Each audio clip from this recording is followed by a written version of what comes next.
pessoal. Prontinha, agora pode. Tá. Boa noite, pessoal. Hoje nós vamos dar início. Boa noite. Boa noite, tudo bem? Hoje vamos dar início, né? Mais um conteúdo aí das nossas aulas de CID, interpretação de exames laboratoriais, né? Nós já falamos sobre o que significava o CID, né? A importância de ter aí um controle de qualidade dentro do laboratório. Então, hoje nós vamos, de fato, entrar, né, nos exames, a importância que tem para o enfermeiro, para o técnico de enfermagem, para o profissional da saúde em si, né, na interpretação, na análise desses dados. Logicamente que quem dá o diagnóstico, né, e o tratamento é o médico, mas nós, enquanto profissionais de saúde, também precisamos, né, ter esse conhecimento, né, esse discernimento de conseguir, né, olhar um resultado de exame e saber por que o médico pediu aquele resultado, né, o que aquele paciente em questão está desenvolvendo, o que ele tem, até mesmo para a gente conseguir dar uma assistência melhor para os nossos pacientes, né, para o pessoal que for trabalhar em hospital, né, o pessoal que for trabalhar em laboratório, enfim, cabe aí em várias áreas da nossa profissão, né? Então, vamos passando. Então, hoje nós vamos falar sobre a interpretação mesmo, né, dos exames que são realizados em laboratório. Então, o que significa isso, né? É uma prescrição, né, que vem para nós, seja um pedido médico, seja um resultado, né? E nós fazemos, então, uma leitura e interpretação de todos esses exames que são solicitados, né, nesse documento, tanto na atenção básica e secundária na assistência da enfermagem. O que significa, o que seria essa atenção básica, né? E secundária seria ali a primeira atenção, né, a primeira promoção à saúde que a gente faz para o paciente, né, para a pessoa que está buscando esse serviço. E secundária seria já ali no tratamento, né, no desenvolvimento do tratamento dessa pessoa. Então, com isso a gente proporciona, né, aos enfermeiros, aos biomédicos, aos técnicos de enfermagem, né, a capacidade de intervenção, permitindo uma assistência humanizada e qualificada. Então, você conseguindo compreender o que está falando ali naquele exame, obviamente você não precisa aprofundar tanto, né, como eu falei, quem dá o diagnóstico é o médico, mas você tendo uma noção, né, do que está sendo entregue ali, o que está que significa aquele resultado, você consegue melhorar a assistência ao paciente, né? Como diz aqui, de forma mais humanizada, mais qualificada, né? Você consegue dar a sua opinião, então é muito importante a gente aprender essa parte também. Então, o que nós vamos estudar, né, dentro aí desse conteúdo? Então, interpretação clínica dos exames laboratoriais, né, em geral, considerações gerais, epidemiologia e bioestatísticas, que significa o quê? Aplicação disso no laboratório, dentro do laboratório clínico, né? Os exames hematológicos, que seriam ali os exames de hemograma, né? Todo mundo já deve ter feito aí pelo menos uma vez na vida um exame de hemograma, é um exame muito simples, né? Muito básico, rotineiro, exame que é sempre pedido, né? Nas consultas médicas, seja exame de rotina, seja um exame que o médico solicita por alguma questão que você relata para ele, né? Então, é um exame bastante comum. Então, a gente fala, é o simples hemograma, né? Que a gente fala que são os exames que está dentro do exame hematológico. As dosagens bioquímicas, né? Que constituem aí os eletrólitos, né? As enzimas, que são a glicose, colesterol, triglicéridos, né? Que todo mundo também conhece, né? Pela mesma vez na vida, a maioria das pessoas já realizaram esse exame, né? Também é um exame de rotina. Dentro ali dos exames hematológicos, nós vamos conhecer todas as séries, né? A série hematimétrica, que a gente fala que dosa ali a questão da anemia. A série leucocitária, né? Que avalia como que está em relação à defesa do seu organismo, né? Como seus anticorpos estão trabalhando em cima dos agentes invasores. Trombócitos e plaquetas, né? Que tem a ver ali com a rede de coagulação, né, quando a gente machuca, que forma aquele tampãozinho ali no machucadinho, aquilo ali é a rede fibrina de trombócitos, de plaquetas trabalhando para fazer esse processo, né? Então, nós vamos estudar essa parte também. Velocidade de hemossedimentação sanguínea, né, que é o VHS, que é um exame muito solicitado também, porém é um exame que não dá diagnóstico de nada, que seria um exame de auxílio, né? Se o médico está suspeitando que o paciente está com alguma infecção, né, alguma inflamação, alguma coisa ocorrendo ali naquele momento, ele vai pedir, né, um hemograma, um exame específico, e vai pedir o VHS também como auxílio diagnóstico, porque um VHS alterado, ele indica que esse paciente está com alguma inflamação ou infecção em alguma parte do corpo, mas ele não fala para o médico nem que infecção que é e nem o local que está. Por isso que a gente fala que ele é um exame de auxílio diagnóstico, né? Ele, em conjunto com outros exames, vai proporcionar para o médico para fechar, né, o diagnóstico certinho desse paciente. Ainda dentro desse conteúdo, né, dentro ali das dosagens bioquímicas, nós vamos estudar o metabolismo dos carboidratos, que está muito relacionado com a diabetes, né, com o aumento aí da glicose, e também está dentro da síndrome metabólica, né, que seria a disfunção, né, a função inadequada desses enzimas no nosso organismo. Metabolismo das lipoproteínas, né? O que são as lipoproteínas? Colesterol, triglicéridos, LDL, VLDL, né? Enfim, colesterol total e frações, né? Que mede a quantidade de gordura do nosso corpo, resumindo. Então, isso são as lipoproteínas que nós vamos estudar. Função renal, função hepática, as hepatites virais, né? Outras dosagens também, ácido úrico, ácido lático, ácido pirúvico, as transferrinas, né, que é o famoso TGO e TGP, então o médico normalmente pede dessa forma no pedido, e ferritina, né, que nós realizamos muito, principalmente quando a gente vai, né, no médico, fica lá fazendo queda de cabelo, né, então é um exame que o médico também pede bastante, é relacionado aí tanto para as anemias, quanto também para essa questão aí da queda de cabelo. Ainda vamos estudar sobre urinálise, né? O que seria essa parte? O exame de urina propriamente dito, né? Aquele exame de urina rotina, né? Que nós realizamos também. Quem é mãe aí faz muito nas crianças, né? Então, nós vamos ver sobre a coleta, o que vê nesse exame, né? A parte física dele, a parte química, a parte quantitativa, o que eu analiso ali microscopicamente, né? Na sedimentoscopia. Então, nós vamos ver essa parte. Interpretação clínica dos exames laboratoriais utilizados aí no pré-operatório, né? Se vocês forem trabalhar na parte clínica, né, em hospitais, em clínicas que fazem, de repente, pequenos procedimentos, então vocês vão se deparar sempre, né, continuidamente com esse tipo de pedido médico. Ainda dentro do conteúdo, vamos ver também sobre as funções respiratórias, né, gasometria arterial, estudo eletrolítico, marcadores laboratoriais utilizados nas alterações cardíacas, né, então seria para verificar a questão de infarto, né, então nós vamos ver quais são os tipos de exame que o médico pede, né, são os exames de urgência, marcadores laboratoriais nas provas, né, de inflamação, doenças autoimunes e sorológicas, né, que aqui entraria todo tipo de vírus, né, HIV, vírus cassífilis, marcadores também que fazem da hepatite, né, então, dengue, covid, então tudo isso entra dentro dessas sorologias. Laboratório clínico, né, nas principais endocrinopatias, que seriam doenças endócrinas, né, do sistema endócrino. Vamos ver também sobre o exame de fezes, né? O que faz no exame de fezes, como que é a nomenclatura dele, quais exames que podem ser pedidos, né? Nós temos aí o parasitológico e o sangue oculto e coprocológico funcional, né? Ainda dentro do exame de fezes, podemos fazer, então, as culturas, né? Para saber se a pessoa está com alguma infecção, né? No intestino. Diagnóstico e monitoramento de doenças, de infecções sexualmente transmissíveis.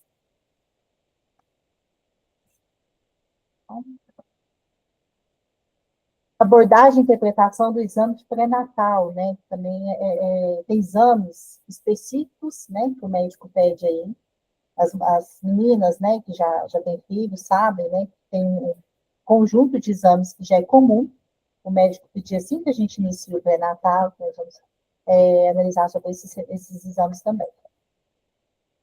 Aqui são só as biografias, né, de onde foi retirado o material, né, essa parte. Então, qual que é a importância da interpretação dos exames laboratoriais, né? O que é a normalidade e o que é as alterações, né? Isso que a gente precisa entender. todos os exames, né, feitos em laboratórios, de análises clínicas, todos eles têm um padrão de referência de normalidade, né? Até, por exemplo, o exame de HIV, a normalidade dele, o valor de referência dele é negativo, né? Então, quando dá um resultado positivo, ele já está alterado. Então, não precisa ser, propriamente dito, um valor numérico, né? Então, todos os exames têm ali um padrão de referência, que foi analisado, que foi estudado, né? Normalmente, esses exames, por exemplo, um exemplo aqui para vocês entenderem, a glicose.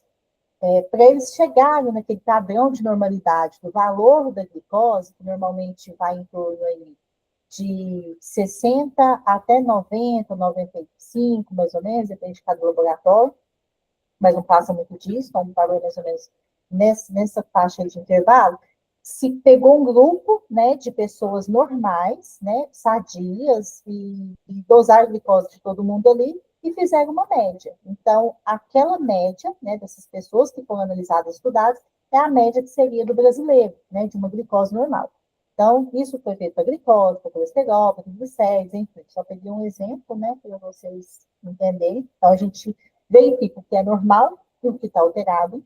O significado clínico, né, dos resultados, né, isso é uma alteração, uma alteração aguda, uma alteração crônica, né, precisa de uma atenção primária, uma atenção secundária, né, ou seja, esse paciente precisa apenas de uma promoção à saúde.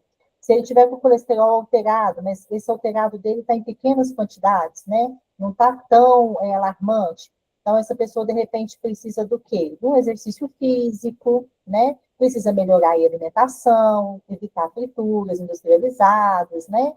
Tudo isso que a gente, né, já sabe. Então, ele não precisa de uma intervenção, de um tratamento, ele precisa apenas de uma promoção à saúde, uma reorganização da estrutura da rotina dele. Agora, a partir do momento que ele já está com colesterol, né, que já está bastante elevado, o triglicérides dele está elevado, o LDL, que é o colesterol ruim, né, que deposita ali a gordura no sangue, está bastante elevado, então isso já está comprometendo a saúde dele, já está levando a outras comorbidades, então isso aí já está precisando de uma intervenção clínica, né, uma intervenção médica que nós falamos. Então, o médico já vai entrar com algum tratamento, algum remédio, além, né, de todas as orientações aí para um estilo de vida saudável. Então, nós precisamos ter em mente, né, o que pode ser apenas orientado e o que realmente precisa de uma intervenção médica, né? Voltando a dizer que, obviamente, que nós não somos, né, responsáveis por dar o diagnóstico do paciente, muito menos o tratamento dele. Mas se eu entendo, né, o que fazer, como orientar, se eu entendo como que está a questão de saúde interna desse paciente, eu consigo sim assistir ele melhor, né? De repente ajudar ele nas orientações, alguma coisa que ele não entender, né? Então eu consigo ter uma ampla visão dele como um todo, né? Então isso facilita bastante para a gente. Então, o teste diagnóstico, né? Sensibilidade e especificidade. Esse teste diagnóstico seriam todos os testes, né? Que são realizados aí para a investigação de alguma patologia. Então, eles têm a sensibilidade e a especificidade, né? São as duas características que, juntamente com a taxa de prevalência do agravo, né, dessa população estudada, ajudam a determinar a precisão do diagnóstico de um teste ou a combinação de testes numa dada população, né? Então, como eu falei para vocês, eles pegam uma quantidade, né, de pessoas e estudam essa quantidade de população para chegar ali num senso comum de valor, num padrão comum de valor, né? Então, a escolha de um exame laboratorial ou instrumento diagnóstico ou a combinação de testes e instrumentos depende principalmente de outros critérios, né, importantes, como o objetivo da detecção do agravo, né, a prevalência, saiu cortadinho aqui, mas é a prevalência desse agravo, né? Então, tudo isso é verificado para se chegar em um valor comum.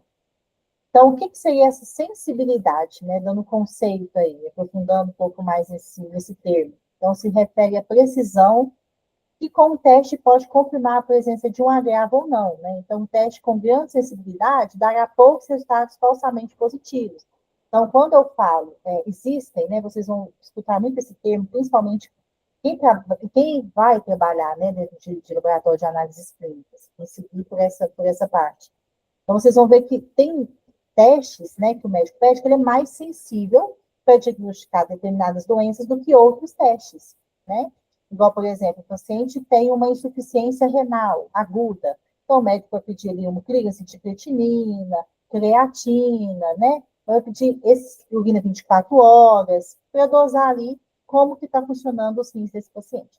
Mas se o médico tem um exame mais específico, ainda não ficou muito claro para ele, os valores que deram nesses exames que ele pediu. Ele vai pedir, por exemplo, a cistatina C, que é um exame que é muito mais específico. Ele chega ali quase que na onde está acontecendo o problema. Então, com o resultado dele, juntamente com os outros, o médico consegue fechar o diagnóstico certinho.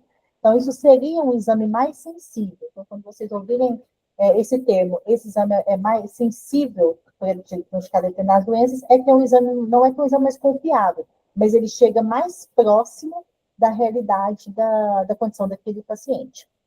A especificidade, então, se refere à precisão, né, com que o teste pode confirmar a ausência ou não de um agravo, né? Então, um teste com grande especificidade dará poucos resultados falsamente positivos. Então, quando o exame ele é mais, esse grau de especificidade maior, né? Então, ele é mais fácil de não ter nenhum tipo de, vamos dizer, de intercorrência ali, né? Ou de alguma coisa que modifique ali, de repente, de enzimas, né? Ou de aparelhagem. Nada que vai interferir na dosagem daquele material, né? Para chegar em um resultado que seja confiável. Então, por isso que, por exemplo, um teste de HIV, né? Ele tem que ser um teste extremamente confiável. Porque você não pode dizer para uma pessoa que ela está soro positivo e depois fala, opa, peraí, foi uma interferência que teve aqui no teste, você não está, soro positivo, é negativo. Então, a causa, o que você vai causar na vida dessa pessoa até, né, chegar nessa parte de dizer que não é aquilo que você falou, muito grave. Então, determinados testes, eles têm que ter essa precisão maior, né, para chegar ali, confirmar o mais certo possível a ausência ali de um determinado agravo de doença. Quando a gente fala de um agravo, é de uma patologia, né, alguma doença mais grave, alguma questão nesse sentido. Exames hematológicos, né? Então, o que a gente analisa nesses exames hematológicos? Quando eu falo exames hematológicos, gente, são exames que analisam as minhas células, né? Esse primeiro conceito em hema é de hematopoiese. E hematopoiese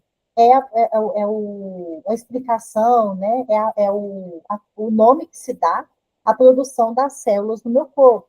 Começa lá na medula óssea, vai madurando até chegar na fase adulta, vir da circulação sanguínea já adultas e fazer desempenhar as funções que cada célula tem aí já estabelecida, né? Então, tudo que é hematológico, eu vou analisar células, tá? E nós temos diversas células no nosso organismo, né? Nós temos as hemácias, nós temos as células de defesa, né? Que no conjunto total chama leucócitos, mas leucócito eu estou englobando todo mundo, na verdade, cada célula tem um nome, né? Eu tenho eosinófilo, neutrófilo, linfócito, monócito, né?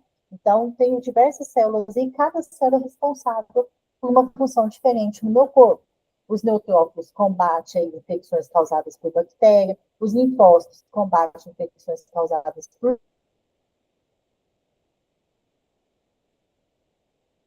vírus, né? O eosinófilo combate processos alérgicos e por aí vai. Então, eu tenho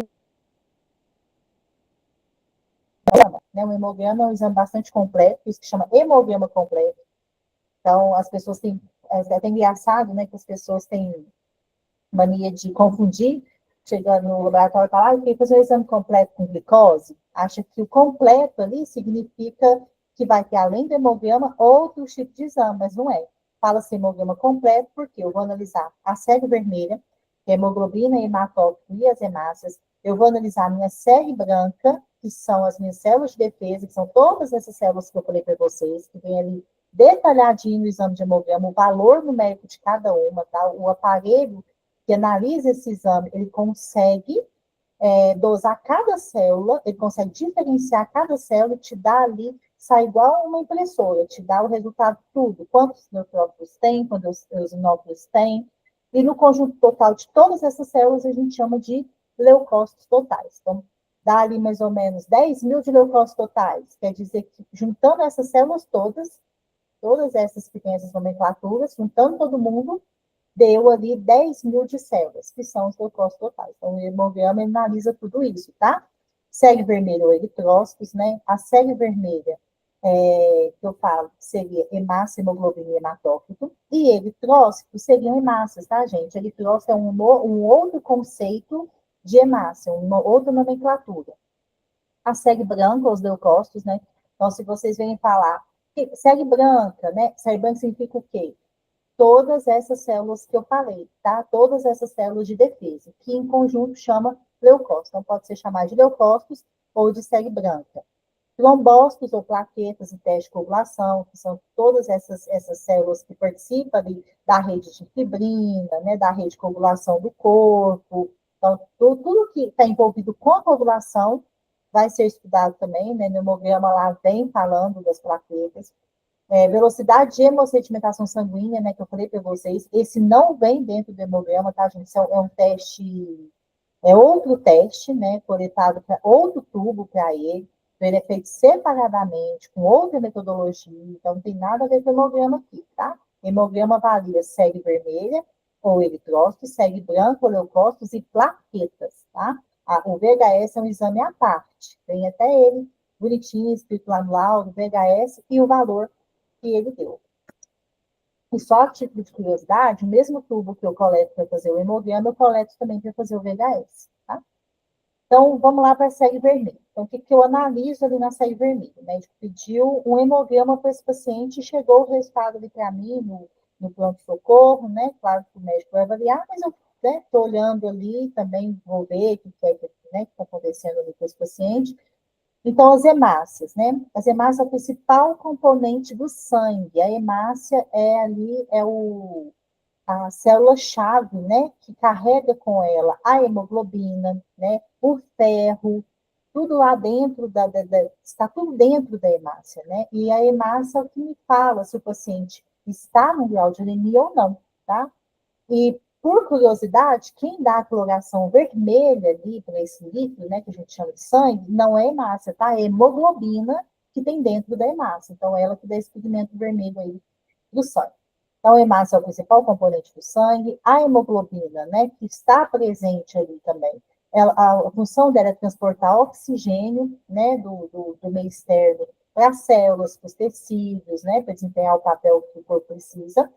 O ferro também, né, que está dentro da hemoglobina, que é extremamente importante para o nosso organismo, para a formação de diversos tecidos, né? Então, o ferro 75% é da ingestão, tá, de alimentos, e os outros aí, 25% seria do próprio desenvolvimento e armazenamento do organismo. Então, a gente percebe o quanto é importante, né, ter uma alimentação mais saudável, né, com todas as vitaminas que precisa, todos os elementos.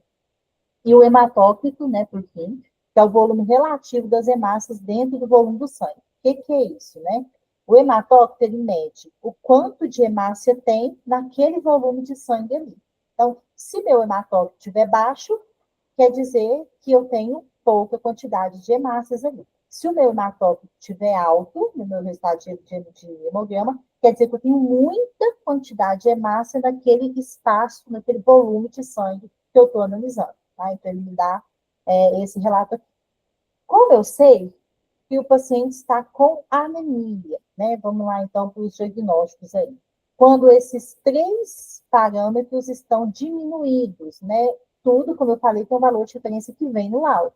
Então, tá lá, hemácia, hemoglobina e hematócrito baixo. E como assim? Como que eu sei que está baixo? Eu vou olhar o valor de referência e vai estar um valor abaixo dele, né? Obviamente. Então, tá os três baixos? É uma anemia. Eu consigo saber qual anemia que é? Depende. Às vezes o próprio hemograma me dá o norte, ou às vezes eu preciso pedir exames auxiliares para me saber qual o tipo de anemia que esse paciente está, que essa pessoa está, certo? Ah, professora, mas não deu os 3 baixos, deu apenas 2, tá? Só hemácia e hemoglobina. É um tipo de anemia também, mas é uma anemia mais discreta, mais moderada, né? Não tão alarmante, não tão agravante. Então, uma anemia instalada mais séria é os 3 parâmetros baixos. 2 seria uma anemia, assim, que, vamos dizer, que não é um grau tão elevado, uma anemia que consegue se reverter com mais facilidade, vamos dizer assim.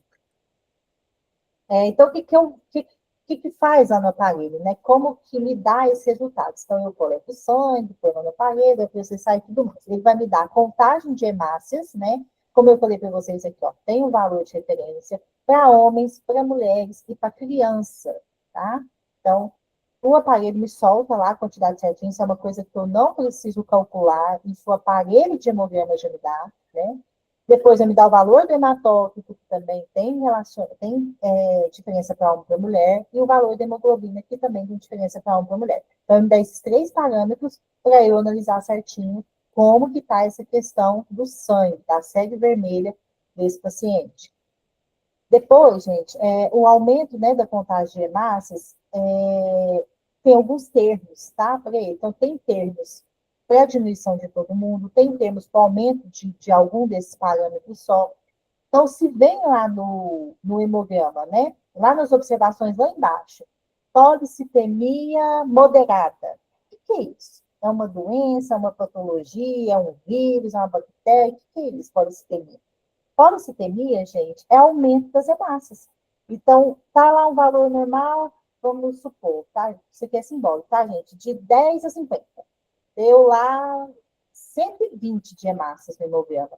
Quer dizer que eu estou com o quê? Um aumento do número de hemácias no meu sangue.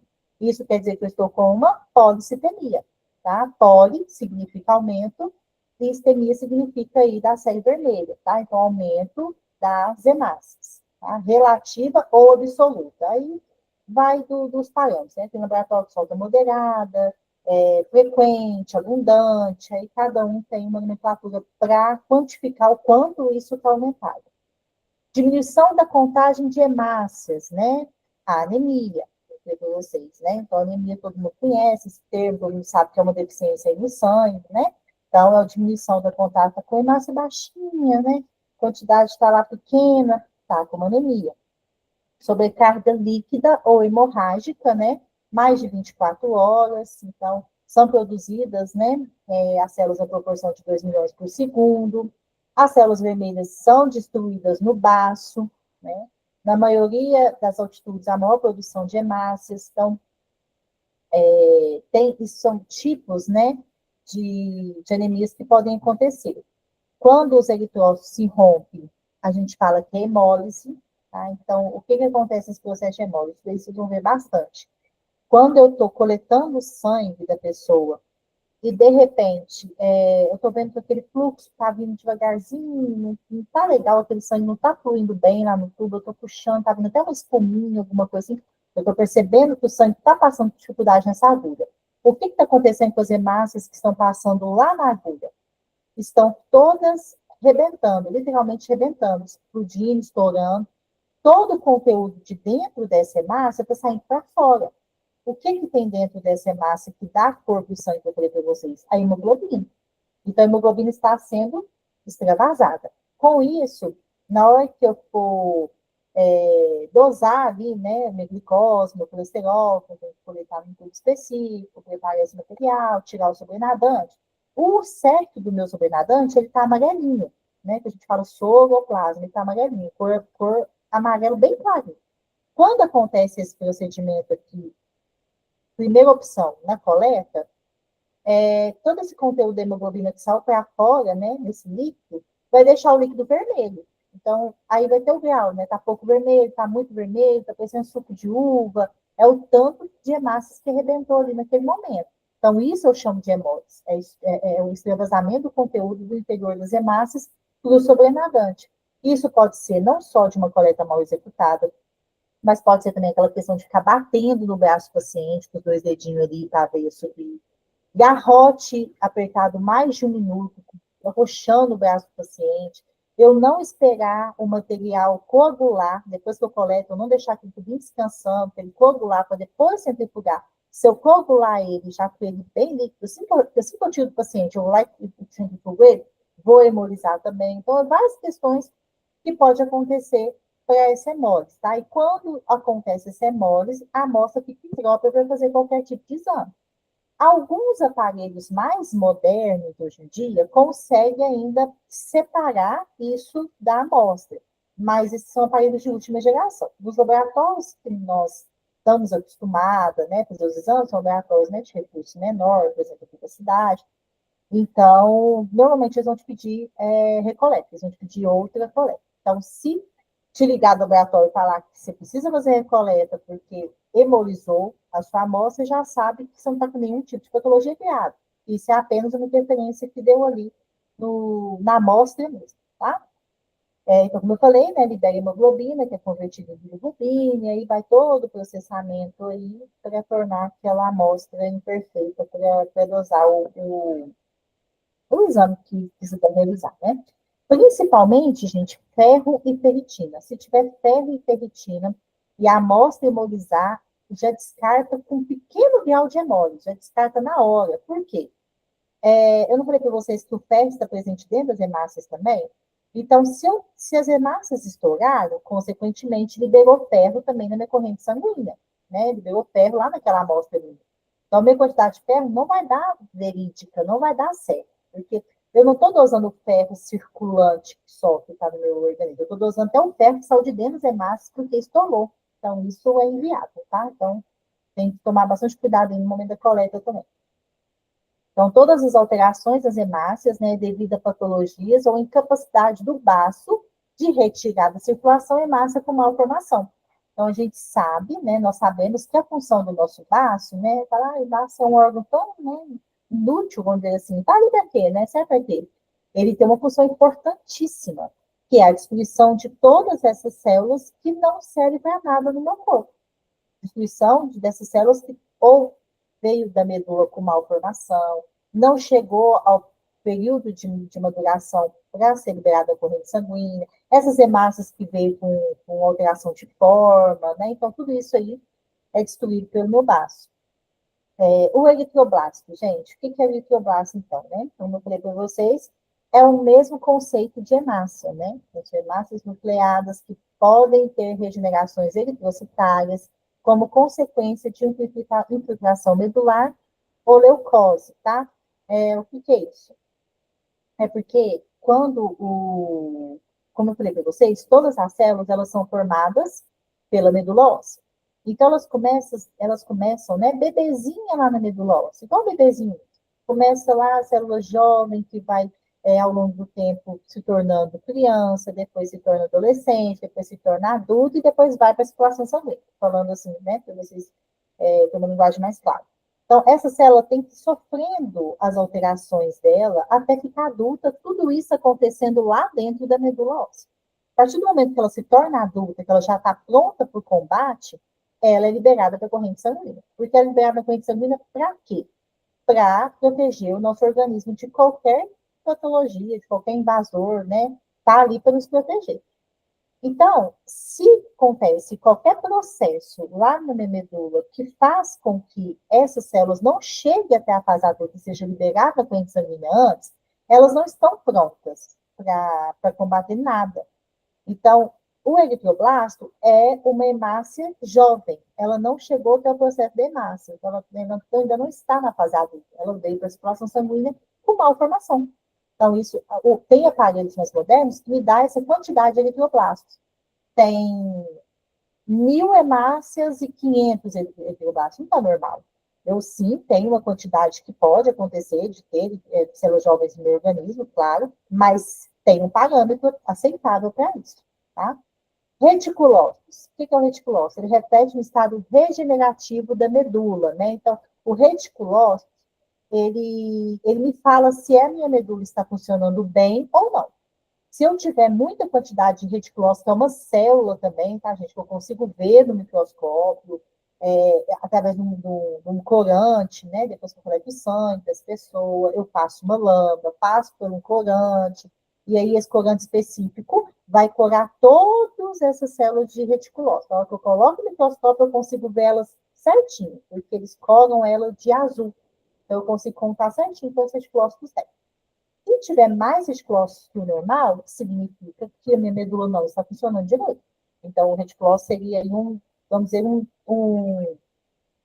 um informante, né? Uma célula que informa se minha medula está ok ou não, tá? E só adiantando, gente, essa questão, né, da liberação de células jovens, né, da corrente sanguínea, isso explica o processo de leucemia, né? Então, quando a pessoa está com o processo de leucemia instalado no corpo, é justamente isso. A minha medula não está chegando, não está deixando a célula chegar até a fase adulta, está liberando elas na fase criança para bebê. Não está chegando nem na fase adolescente ali da célula. Está liberando ela na fase bebê para criança. Então, vocês vão ver em lâmina e em aparelhos, né? Metamielócito, mieloblastos, que é as células que nascem ali na medula. As primeiras células. O metamielócito, ele é metamielócito, depois ele é promielócito, depois ele é mielócito, depois ele é neutrófilo bastonete, depois ele é neutrófilo segmentado. A hora que ele chega no neutrófilo segmentado, é a hora que ele já pode ser liberado na corrente sanguínea. Mas eu não esperei ele chegar nisso. A hora que ele estava lá no metamielócito, lá no bebezinho, eu já liberei ele para a corrente sanguínea. Só que isso não é uma, duas, é milhões de células que são liberadas dessa forma. Por isso que a pessoa fica sem imunidade, fica sem defesa no organismo, fica sugestiva a qualquer infecção, né? A gente pode perceber que essas pessoas que fazem tratamento, elas precisam sempre usar máscaras, né? Tá sempre com cuidado redobrado. Normalmente as pessoas não conseguem esperar até conseguir fazer o transplante de medula, porque pegam infecções em hospitais e morrem antes, né, infelizmente. Porque a única forma, né, de tratamento seria retirar aquela medula que está com defeito e colocar uma medula nova. Então, por isso que se faz o transplante de medula, né? Retira células da medula de uma pessoa que é compatível, né, com aquela pessoa e injeta essas células na medula daquela pessoa doente. Então, essas células vão regenerar aquela medula doente ali, tratar ela e tornar ela uma medula saudável. Então, por isso que o tratamento, a única cura, né, vamos dizer assim, é que o transplante de medula. E por isso que lá no hemograma, né, vindo aqui para a nossa parte, nós estamos estudando, por isso que lá no hemograma vem, né, quando a pessoa está sugestiva de leucemia, que o médico tem que pôr o pé no peito e falar, opa, peraí, que esse hemograma aqui me deu muita coisa, né, me deu sugestão de muita coisa, né, séria. Quando o leucócito dessa pessoa, que vem lá na dosagem do hemograma, ele vem acima de 1 milhão, a pessoa está com 1,2 milhão, 2 milhões de leucócitos totais. Então, o médico já sabe que essa medula dessa pessoa está liberando uma quantidade exorbitante de células na corrente sanguínea. E, por isso, não está deixando de chegar à fase adulta, está liberando desordenadamente. Então, tudo vai estar aumentado. A quantidade de leucócitos totais vai estar tudo aumentado. E a pessoa vai estar com quadro de anemia, né? Hemoglobina, hematócrito e hemácias diminuídas. Então, se vocês verem o exame de hemograma nessas condições, obviamente que o médico já não vai falar que é leucemia, né? Ele precisa de outros exames, né? Exames de imagem, outros tipos de exames específicos, mas aquilo ali já vai dar uns 50% de chance de ser uma deficiência na medula óssea. Tá? Então, ainda dentro, né, da série vermelha que a gente pode analisar. Então, as verminoses, né, são um fator importante na anemia severa, né? Então, a anemia, ela não acontece só porque a gente se alimenta mal, a gente tem muita mania de falar assim, ah, não está comendo ferro, né? Não está comendo ferro, deu anemia. Mas os vermes, né, em si, também pode trazer anemia para o nosso corpo. Os ancilostomídeos, esquistossomídeos, malária, entre outros aí, né? Por quê? Eles ficam no nosso organismo, principalmente na parte ali do nosso intestino delgado, que faz a reabsorção de todos os nutrientes e vitaminas para o meu corpo. Então, se eu tenho um parasita ali, que não está, antes do corpo fazer essa reabsorção, ele está catando tudo com ele. Então, não deixa o corpo fazer essa reabsorção. Com isso, dá o quê? A anemia. Nós começamos a ficar pobre em ferros, pobre em vitaminas, nossas hemácias começam a ficar deficientes, então se instala aí a anemia, tá? Então, o ideal é a ingesta de ferro com vitamina C.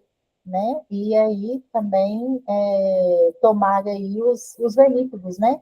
Os vermífugos específicos aí para cada verminose. Como que eu diagnóstico, né? Como que eu faço para saber como eu estou com verminose? É o simples exame de fezes, né? Parasitológico de fezes, que me dá de qual verme eu estou, e tem exames mais específicos, como foi aqueles que eu falei para vocês lá no início das nossas aulas. Tem exame específico, né? Que são exames aí genéticos, codifica ali proteínas que tem no verme, enfim. Exames bem mais caros também, né? De custo bem mais alto, porque às vezes o médico tem certeza que a pessoa está com aquele verme, mas ele não está aparecendo no exame de fezes.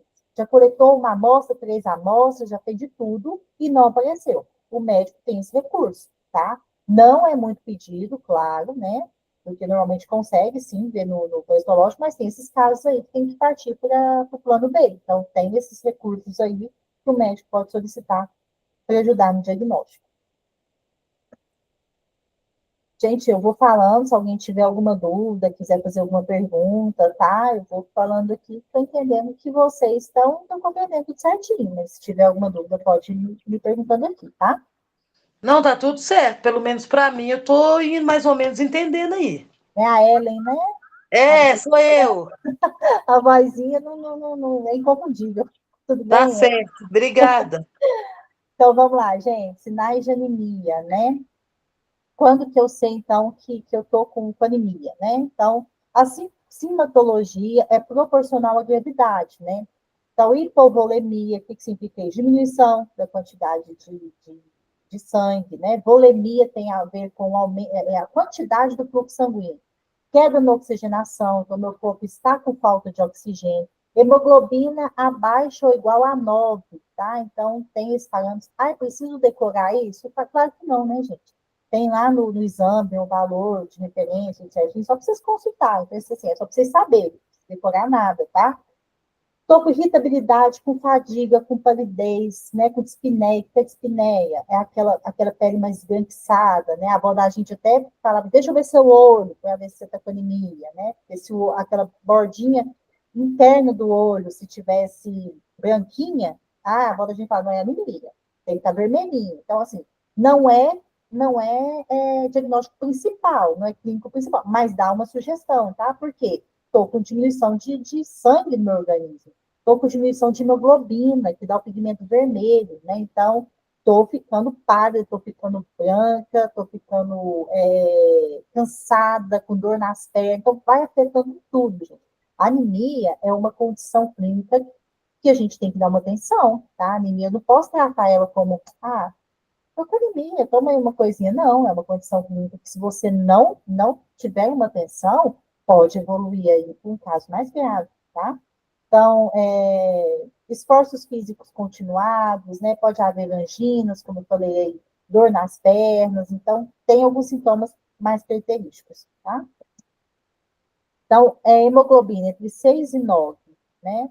Quando a hemoglobina está dentro desse parâmetro, normalmente a pessoa está com uma palidez evidente, um sopro anêmico, né? Que a gente fala que ela está com uma anemia mais leve, coração está acelerado, taquicardia, dispneia, fadiga e com menores esforços, tá? Então, a pessoa, às vezes, não faz muita coisa no dia a dia ali, mas quando a canseira, né, tem esquisito, então, pode ser sugestivo de anemia, tá?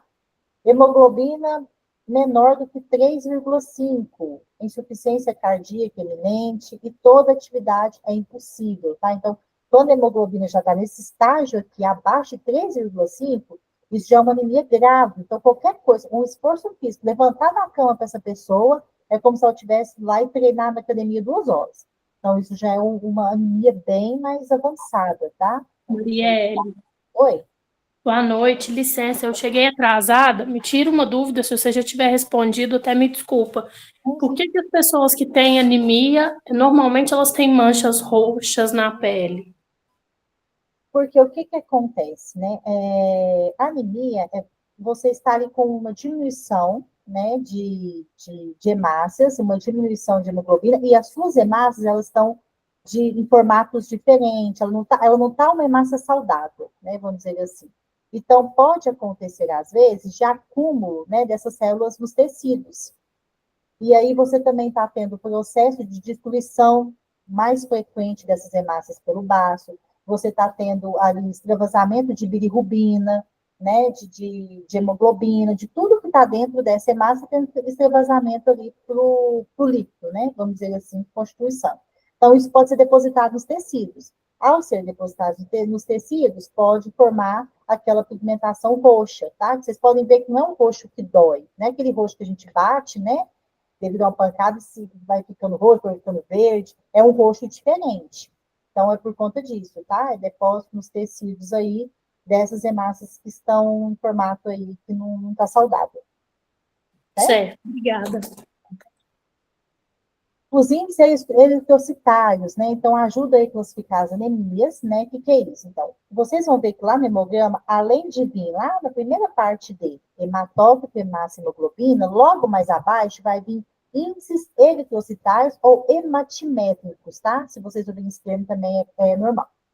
Vocês vão ver lá que vai vir o VCM, desse jeitinho que tá aqui. O que significa o VCM? É o volume corpuscular médio, ou seja, varia o tamanho da hemácia. A hemácia está muito grande, a hemácia está muito pequena, nós avaliamos isso também. Esse desenho que eu coloquei aí é o desenho certinho das hemácias, tá? No microscópio a gente vê dessa forma. Então, a hemácia, ela tem um tamanho normal. E é normal eu ter uma quantidade um pouco menor, uma quantidade um pouco maior, é normal ter esse parâmetro. Só que quando isso começa a ficar muito desproporcional, aí já reflete no meu exame. Quando eu tenho muita quantidade de hemácia pequena, eu falo que eu estou com hemácias microcíticas, tá? Então, é comum em anemias por deficiência de ferro. É uma característica de uma anemia por deficiência de ferro, tá? Então, quando eu não tenho ferro dentro dessa hemácia, ela não está conseguindo chegar na forma dela perfeita. Então, ela fica necrosadinha, pequenininha. E aí, o aparelho mesmo solta isso, tá, gente? Você não tem que quantificar, não tem que contar, não tem que jogar em forma, o aparelho solta tudo isso daqui. Então, VCM abaixo da média, hemácia microcítica. VCM acima da média, ou seja, esse volume, tamanho das hemácias, tem muito mais hemácias grandes do que o normal, eu chamo de hemácias macrocíticas, tá? E para que é isso? Para que analisa isso? Para o médico chegar no diagnóstico de uma anemia que está instalada no seu corpo, igual. Vai vir lá outros parâmetros. Normalmente ele vai pedir ferro também junto, para saber como é que está seu ferro, né? Sua ferritina, enfim. E aí vem lá no seu hemograma hemácia microcítica. Ferro diminuído, a dosagem de ferro que ele pediu. Hemoglobina hematócrito diminuído. Mas fala, opa, é anemia por deficiência de ferro. O que vai passar para você? Uma vitamina baixa de ferro, de repente, aí os médicos também, além, dependendo do grau, né? Se for um grau mais leve, ele vai te orientar você comer mais alimentos que contenham ferro, tá? Então, a avó da gente não estava errada, quando falava a gente comer fígado, né? Agora, essa questão, gente, fazer comida em panela de ferro, esses trem, não tem nada científico que comprova isso, tá? Mas o médico vai te conduzir aí para um tratamento específico de ferro para conseguir voltar à normalidade essa quantidade que tinha menos nos hemácias. Então, como eu falei, o pequeno, a hemácia pequena é microcítica. A hemácia acima do tamanho, macrocítica, tá? Então, quando as hemácias são macrocíticas, está associada à presença de um grande número de reticulócitos. Vocês lembram que eu falei que reticulócito é um informante se a medula está ou não funcionando bem? Então, isso pode ser o quê? O que me leva a ter isso? Tabagismo, que é o cigarro, né? Que é a pessoa que fuma há anos, né? Tabagismo crônico, que a gente fala. Tabagismo de todas as espécies, tá, gente? Todos os tipos de cigarro. Cigarro de palha, cigarro de papel, não sei se fala assim, cigarro aquele cigarro eletrônico, qualquer tipo de tabagismo, tá? Déficit de vitamina B12 e ácido fólico. É muito comum a gente ter déficit de vitamina B12, mas nós, né, que temos essa vida corrida, essa vida conturbada, então, esse vitamina B12 é quase que um exame de rotina, né? Se eu vou no médico e falo com ele, olha, eu queria fazer um exame de rotina, ele vai te pedir o quê? Hemograma, urina, rotina, glicose, colesterol total e frações, zinco, ferro, vitamina B12, vitamina D. Pelo menos esses ele vai te pedir certeza, tá?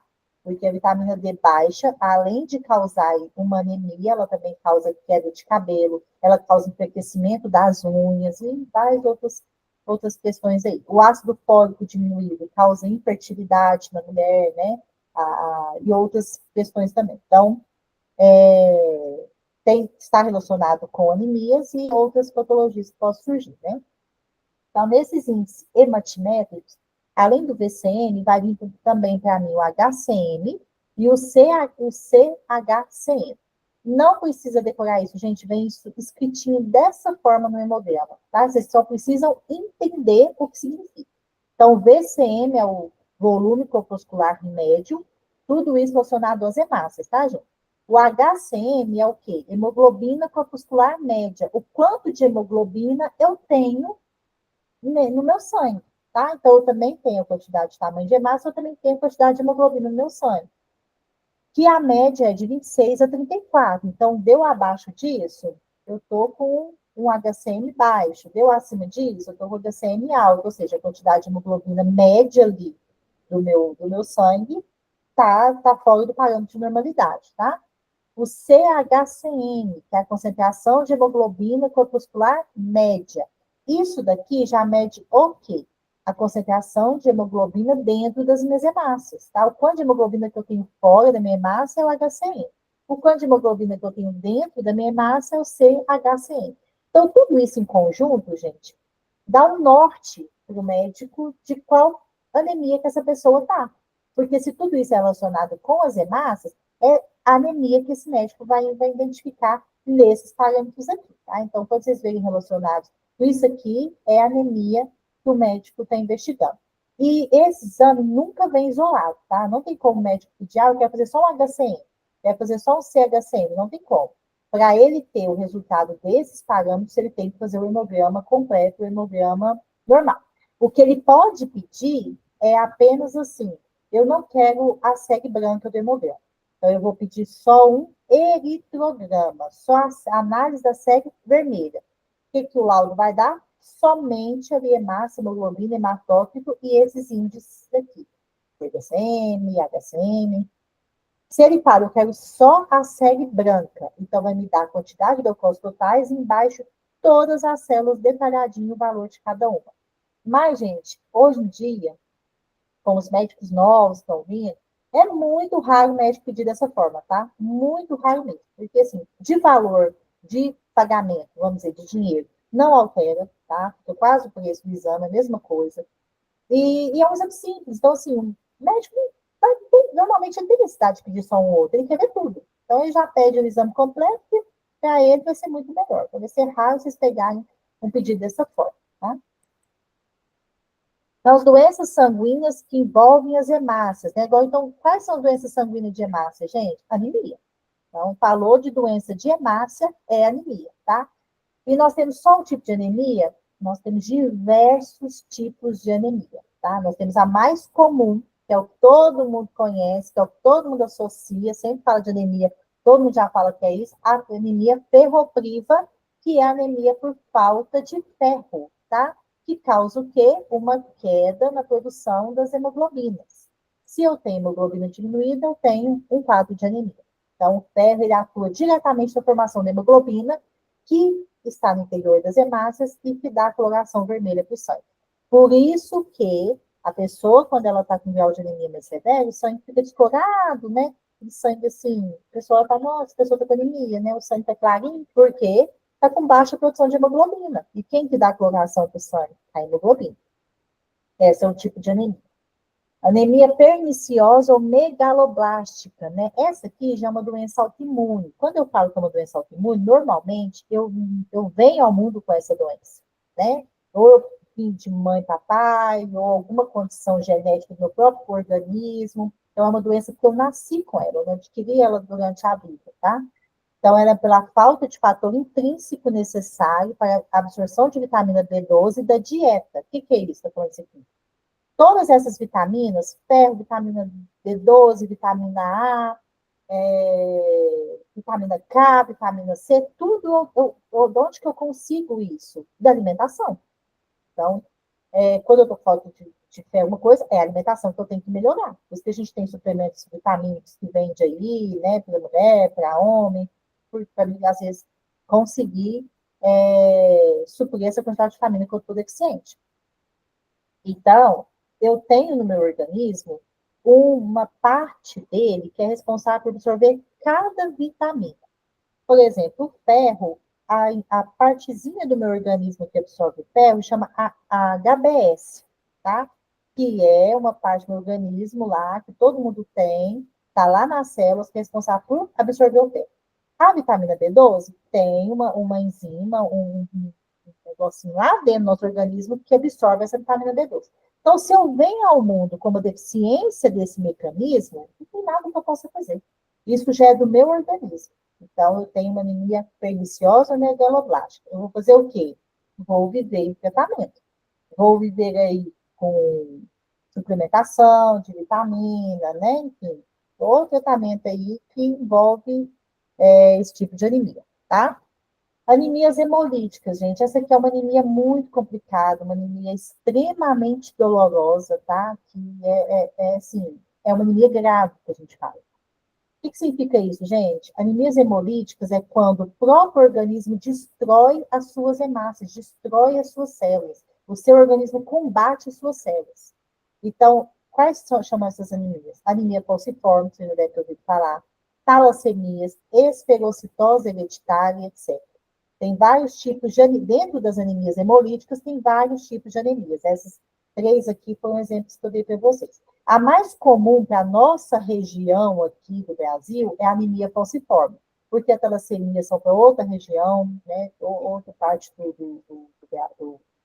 para fora, né, do país, esferocitose hereditária também. Então, cada região tem uma prevalência de uma anemia maior. Então, para nós aqui no Brasil, o que acontece com mais frequência é a falciforme. O que é a anemia falciforme, gente? Até eu coloquei o desenho para vocês verem. Vocês viram que as hemácias, elas são redondinhas. Então, o certo da hemácia é ser redondinha, tá? Pode ser maior, pode ser menor, dando aí uma macrocitose, uma microcitose, mas enfim, ela é redondinha. Quando eu tenho uma anemia falciforme, a forma da minha hemácia, a estrutura da minha hemácia, fica com uma certa deficiência por conta dessas vitaminas que não está em quantidade certa. Então, a minha hemácia, que é redondinha, ela vai ficar em forma de foice. Por isso que vem o nome anemia falciforme. É uma foice mesmo. Porque aquela foice lá de machado aqui, assim, de terror, é tipo aquilo ali, tá? O desenho foi até... O desenho aqui foi até... Não foi até tão específico, né? Mas ela faz uma foice. E ao fazer essa foice, o sangue corre nas veias, nas artérias, nos capilares, tudo, né? A gente sabe que constantemente o sangue está fluindo no nosso corpo. Essas hemácias em grande quantidade em forma de foice está ali no meio, correndo com a nossa circulação. Como elas têm as pontinhas bem afiadas, elas passam nas veias. Então, isso causa uma dor tremenda para a pessoa que tem esse tipo de anemia, tá? É como se estivesse constantemente ali arranhando dentro do corpo por conta disso, tá? Porque esse formato de hemácia faz com que elas passem arranhando aí às vezes. Tem cura? Não tem cura, tá? A pessoa tem que viver com tratamento, né? Tem que viver aí com medicamentos, enfim. É uma condição que a pessoa tem que viver com ela, né? Não tem jeito de fazer nada que ela possa melhorar e tirar aí essa condição de transformar as hemácias dessa forma. Então, tem testes de laboratório específico para esse tipo de anemia, tá? Que chama teste de falsização, que faz um teste específico. Tá? Então, se vocês verem o médico pedindo esse tipo de teste de falsização, é porque ele já está com 70% de certeza que esse paciente tem anemia falciforme, tá? Através do hemograma. E como que vem isso no hemograma? Como que eu sei que as hemácias são dessa forma? No meu hemograma, gente, vem falando a forma das hemácias, tá? Então, se eu tenho quantidade grande de hemácias em foice, como que eu vou ver isso? No microscópio. Na hora que eu ponho a lâmina lá, eu consigo ver certinho as hemácias. Então, dá para me ver o formato delas, bonitinho, foice lá na lâmina. E aí, se eu tenho uma grande quantidade dessas células desse jeito, eu vou relatar no meu hemograma de observações. Grande quantidade de drepanócitos, tá? Essas células também podem ser chamadas de drepanócitos, ou hemácias em forma de foice. Então, vai vir desse jeitinho lá no hemograma, tá? Se eu ver uma, duas, gente, eu já tenho que relatar para o médico. Quantidade tanto de hemácia em foice ou tetanose, tá? Para o médico ter saber certinho que está a hemácia formando dessa forma, porque não é uma condição normal. Paciente com anemia grave, né? Quando o paciente, né, no caso desse bebezinho aí, quando ele está com uma anemia severa, né, uma anemia estágio grave, a barriga fica distendida, o abdômen, por quê? Nós vimos que o baço é o responsável por fazer a destruição de todas as hemácias que não estão de acordo ali com o que é o certo, né? Com o que é o natural.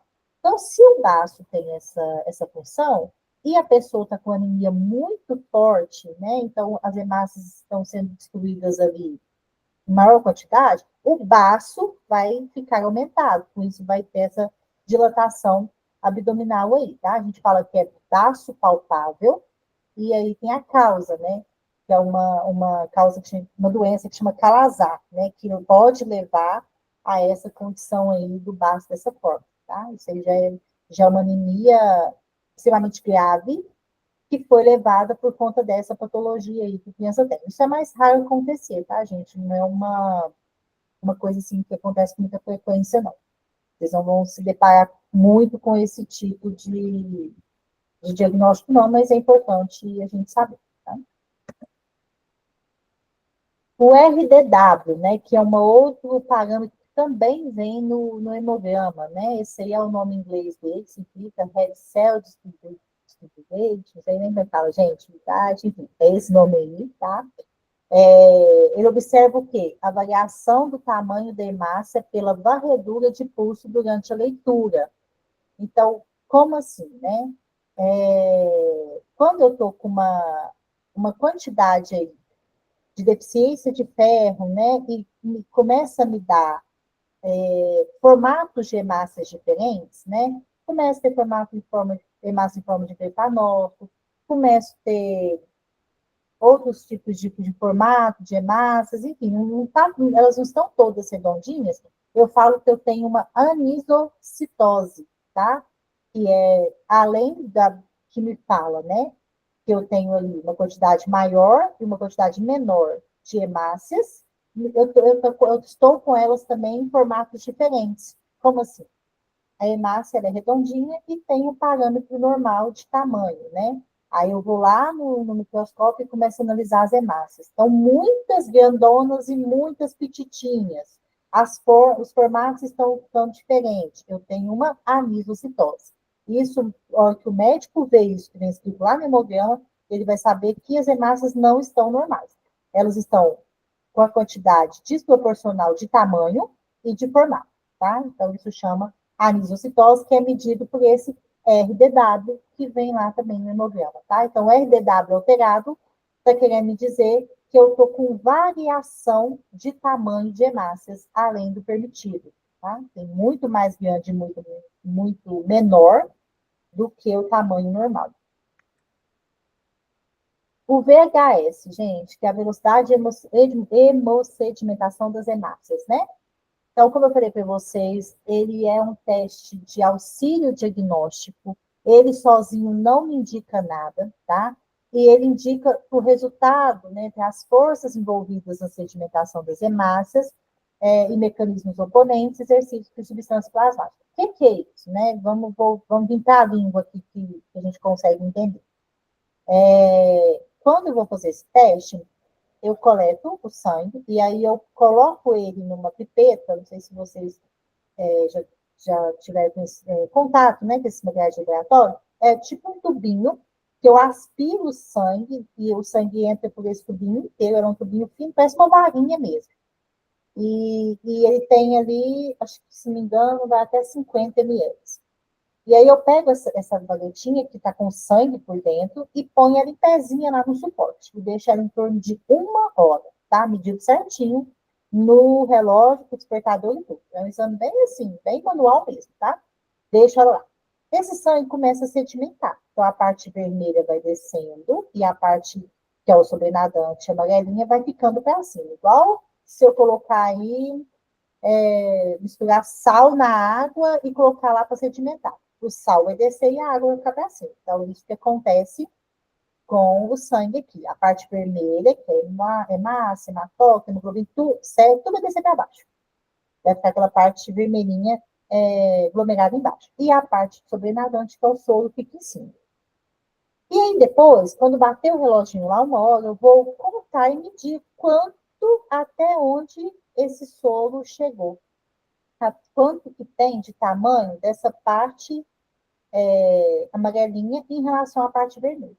Se tiver sedimentado muito, quer dizer que essa pessoa está com alguma inflamação, infecção. Se tiver sedimentado no tanto lá normal, um pouquinho, às vezes 1, 2 milímetros, é normal, tá ok. Então, sedimentou demais, é infecção.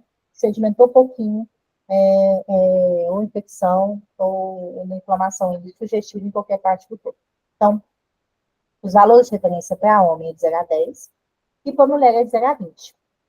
Tá? Então, isso aí só vai mostrar para o médico que realmente, ó, essa pessoa está com infecção, essa pessoa está com inflamação. Mas aonde? Não sei. Só estou te falando que ela está. Então, esse exame é só para isso, tá? Então, às vezes tem médico que nem costuma muito pedir, tem médico que pede mais. Os médicos mais pedem esse tipo de exame são aqueles médicos mais velhos, né? Que não fala, médicos. Esses novos que estão chegando agora não usa mais por VHS, não. Então, são aqueles médicos mais experientes, né? Então, a interpretação do VHS, né? Nos processos inflamatórios, ocorre maior agregação das hemácias e isso favorece o aumento da velocidade de sedimentação. Então, a explicação, né, para esse tamanho da sedimentação que pode ocorrer lá, significa que a inflamação, ela favorece, né, esse aumento aí da deposição das células embaixo e o sobrenadante em cima. Então, o VHS é útil só para monitorar a inflamação crônica, atividade de doença, né, como a artrite reumatoide, por exemplo, e uso de corticoides. Então, homens entre 45 e 64 anos e com VHS limite superior, junto com fatores de risco, tem 2 vezes mais risco de morte por doenças coronárias, tá? São doenças coronárias, doenças aí das veias, né? Que pode ter entupimento das veias, né? E atingir o coração. Então, isso é só uma alerta aqui, né? Uma observação. E o médico, quando vai fazer esses exames de rotina, e tem um homem, né? Entre essa faixa etária está nessas condições, então o médico vai passar para ele algum tipo de alerta, de orientação maior, né? Cuidado. A contagem e morfologia das hemácias, né, gente? Então, quando vocês verem lá, no hemograma, hemácias normocíticas e normocrômicas, o que significa isso? Nós vimos que, se as hemácias estiverem muito grandes, é macrocitose. Se tiver muito pequenininha, microcitose. Se elas estiverem ali com tamanhos diferentes, né? Hemácia muito grande, muito pequena, anisocitose. Então, tem grandes quantidades de hemácia pequena, grandes quantidades de hemácias grandes. Então, tem uma anisocitose. Agora, quando eu não tenho nada, minhas hemácias está bonitinha, está redondinha, está no tamanho certo, tem pouquíssimas alteradas, está normal, aquele hemograma está normal. Eu tenho, então, uma hemácia normocítica e normocrômica. Então, vamos dizer, 70% dos hemogramas variam assim, porque essas condições aí de hemácias alteradas não é muito comum, né? Então, nós temos mais pessoas saudáveis do que pessoas doentes.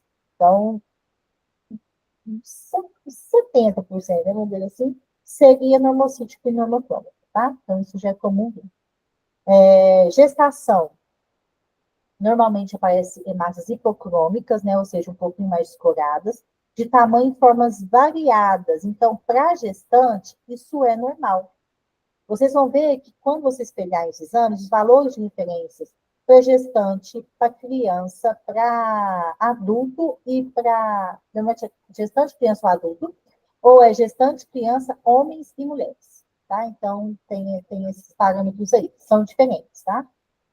Por exemplo, em recém-nascido, eu tenho uma quantidade certa de hemácia, uma quantidade certa de hemoglobina e de hematócrito, que é diferente para uma criança de 10 a 12 anos, tá vendo? Então, eu não posso generalizar tudo, porque senão, de repente, eu coloco aí com uma criança recém-nascida, eu estou com uma anemia que não está. Então, tem o valor de referência para cada um. Recém-nascido, criança de 3 meses, criança até 1 ano, criança de 10 a 12 anos, mulheres gestantes. Então, todos têm aí o parâmetro de normalidade, que não precisamos decorar, porque vem tudo isso especificado, esmiuçado lá no exame, até mesmo para facilitar para a vida do médico, né? Valores de referência aí dos índices hematimétricos, né, que é aquele HCM, BCM e CHCM. Então, também tem um valor de referência para eles, crianças de 3 meses, 1 ano, de 10 a 12, mulheres e homens, tá? Então, tem um volume certinho aí. E embaixo está só o que significa cada sigla, né, que nós já falamos, volume corpuscular médio, a quantidade de hemoglobina média e a quantidade de concentração dessa hemoglobina dentro desses hemácias no meu corpo. A segue branca, gente. Então, nós falamos tudo sobre a segue vermelha, né? O que ela pode me sugerir, como que eu posso interpretar aquilo ali. E eu venho para a segunda parte do hemograma, que é a segue branca, que fala somente sobre as células de defesa do meu corpo, os meus anticorpos, né? Então, a contagem de leucócitos ou também leucometria é a principal informação na análise, né? Então, a gente fala dentro do laboratório, né, a linguagem do pessoal que trabalha na área técnica do laboratório, a gente fala que quando nós vamos analisar quando nós vamos analisar essas células na lâmina, no microscópio, eu vou fazer uma contagem de diferencial. O que significa isso? Eu vou diferenciar célula por célula. Quantos linfócitos tem, quantos eosinófilos tem, quantos neutrófilos tem, quantos basófilos tem, vou contar célula por célula e contar mesmo, viu, gente? Pôr a lâmina no microscópio e contar. 1, 2, 3, 4, tanto disso. 1, 2, 3, 5, tanto daqui, tá? Isso é porque tem aparelhos que são mais modernos, né? Me mostra aí a célula já contadinha. Mas são aparelhos mais caros, então, assim, né, os laboratórios hoje em dia trabalham com esses aparelhos que te dá todo o parâmetro ali da série vermelha, mas a série branca te dá só o total, de tudo lá. Mas o detalhamento você tem que pôr na lâmina e ainda contar, tá? Então, a contagem de leucócitos, a gente fala que é a contagem diferencial, que fornece informações específicas sobre o tipo de leucócito que está sendo afetado, a capacidade do organismo de combater infecções e detectar reações alérgicas, infestações parasitárias ou também as leucemias.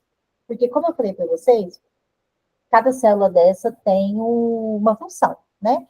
Então, se eu estou com um processo alérgico, por exemplo, o meu eosinófilo, que é uma célulazinha que aparece laranjada na lâmina, devido ao corante, né, que eu coloco nessa lâmina, esse corante é específico para isso, para pintar cada célula de uma cor para conseguir diferenciar ela. Quando eu estou com esse eosinófilo muito aumentado além do normal, eu estou sugestivo de um processo alérgico, porque ele é uma célula que a função dele é combater os processos alérgicos. Quando eu estou ali, né, com uma infecção viral, né, não é por bactérias, é por vírus, os meus linfócitos vão estar mais aumentados, porque a função do linfócito é combater os vírus.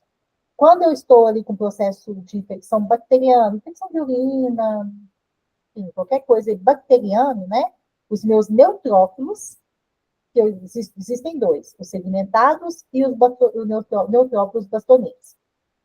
Os meus neutrófilos vão estar mais aumentados. Então, cada célula dessa que eu coloco o valor lá para o médico no hemograma, é sugestivo de alguma coisa. E aí o médico vai ver, opa, essa aqui está fora do valor de referência. Então, o que essa célula faz? Faz isso. Então, peraí, esse paciente deve estar com isso. Entendeu? Então, tá vendo como é complexo o hemograma, como ele é uma ferramenta importantíssima para o médico, para ele conseguir avaliar várias doenças, né? Então, o hemograma, assim, é uma ferramenta de auxílio diagnóstico médico fantástico. Por isso que quase todo pedido de exame tem um hemograma embutidinho ali no meio, tá? Porque ele dá vários parâmetros de muitas coisas, né? Então, a contagem pode aumentar ou diminuir na presença, né, de doenças, processos de estresse também, alcoolismo, até exercício físico excessivo, tá? Então, assim, nós devemos fazer exercício físico, mas aquele também com bom senso, né, gente? Exercício físico excessivo seria aquele que passa de normalidade, o pessoal já fica neurótico, quer pegar peso além do consegue, enfim.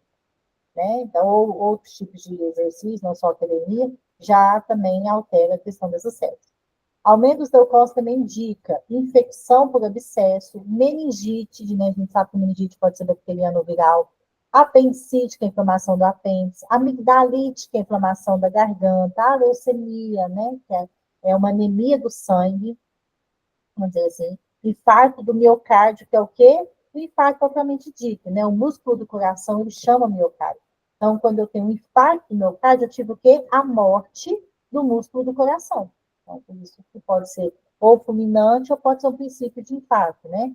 Ou gangrena. Então, tudo isso, gente, eu consigo avaliar somente na contagem da série branca, da contagem célula. Claro que eu jamais posso chegar para o paciente e falar, você está com isso, você está com meningite, só pelo seu hemograma, você está com leucemia, só pelo seu hemograma. Claro que não, né?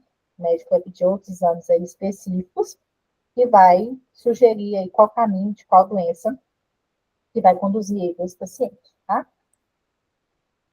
Então, a leucometria, ela varia de 5.000 a 10.000 leucócitos, normalmente é o que você vai ver lá no hemograma, tá? Então, isso quer dizer o quê? Que a contagem de todas essas células em conjuntos deu de 5.000 a 10.000, tá? O diferencial 100% dividido aí essa é os detalhamentos de cada célula, né?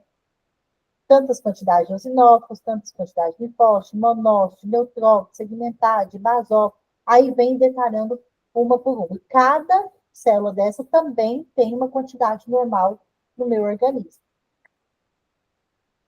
Então, fumo, café, obesidade, aumenta os leucócitos, ou seja, mas então está aumentando as minhas células de defesa? Tá bom. Não. Se está aumentando ali as células de defesa, não está aumentando para o bem. Essas células aumentaram porque ela está combatendo alguma coisa no seu organismo. Então, está se instalando alguma coisa ali que elas estão aumentando o número para dar conta de combater aquilo ali. Então, o aumento dessas células não é legal, não é bom, tá? Não quer dizer que você está com mais defesa, não. Está aumentando porque está querendo combater alguém que está tentando atingir o seu organismo. Ou um patógeno, ou uma condição, né, química, igual cigarro. O alcoolismo, gente, ele já diminui essa quantidade de células, tá? Porque o álcool, ele quebra, né, as células. O álcool, ele elimina, ele destrói as células. Então, cada pessoa tem seu próprio número normal, porém a mesma forma leucocitária, tá? Então, as crianças têm um número, as gestantes têm um número, os homens um número e as mulheres um número. Porém, a forma é a mesma. Então, todos têm as mesmas células, mas em quantidades diferentes. Okay?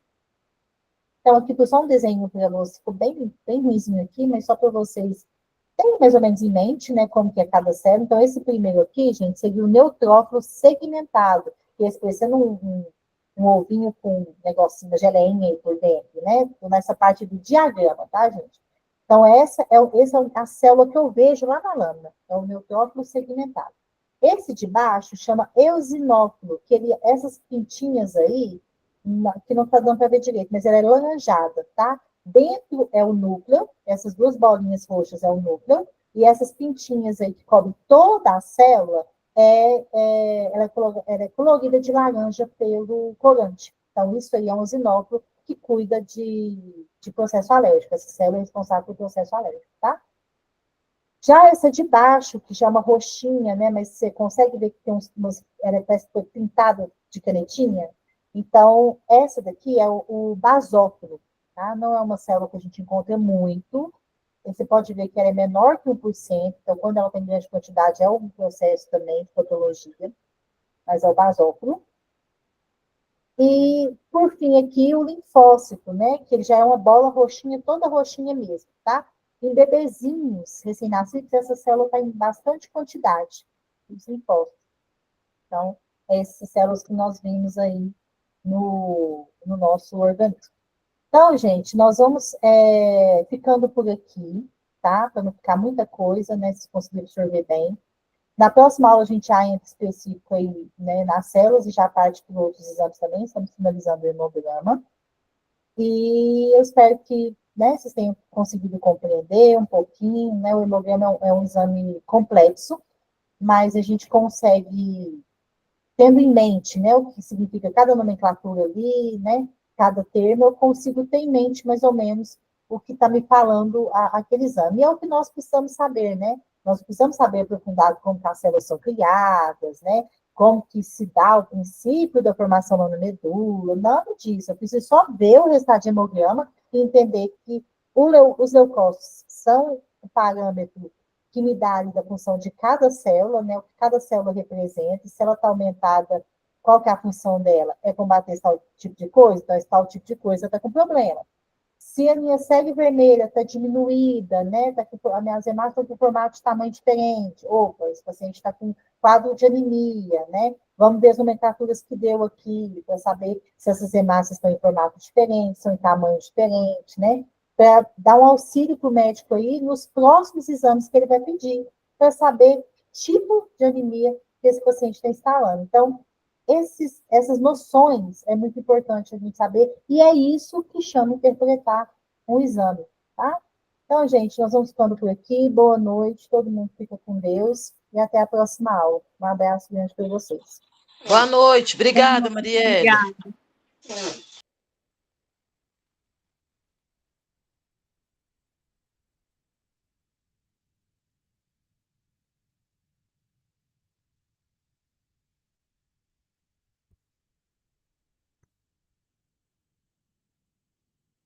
Lívia, está me ouvindo?